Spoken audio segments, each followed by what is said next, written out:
不安な時こそ笑っちまって臨むんだ。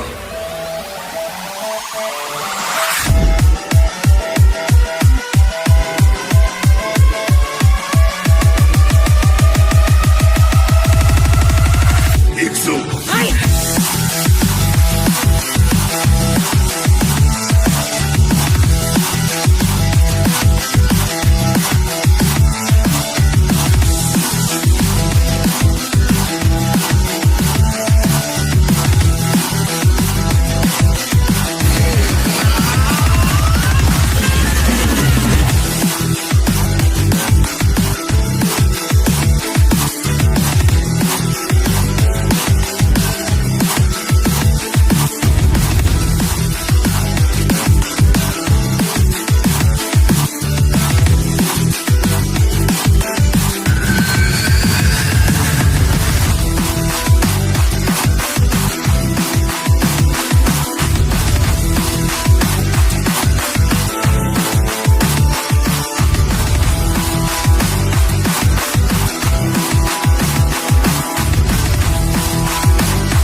通り過ぎていたぬい時を不思議なくらいに覚えてる。意味もないのになぜか不甲斐なくて泣いた日のようにただ強くなりたいと願ってた。そのために必要な勇気を探し求めていた。残酷な運命が定まってるとして、それがいつの日か僕の前に現れるとして、この一瞬この一瞬息ができるならどうでもいいと思いたい。その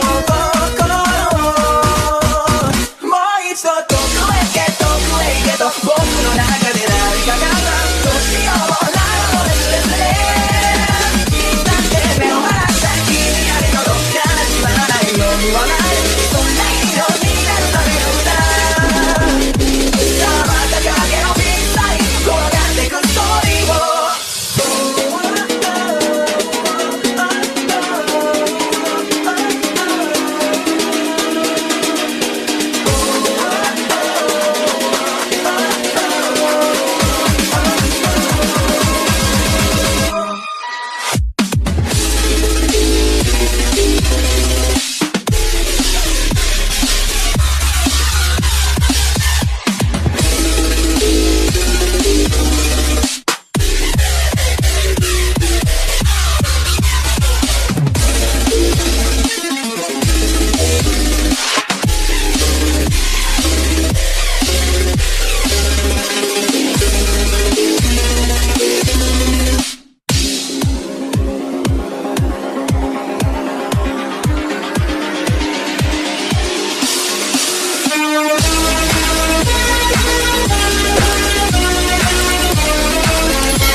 不安な時こそ笑っちまって臨むんだ。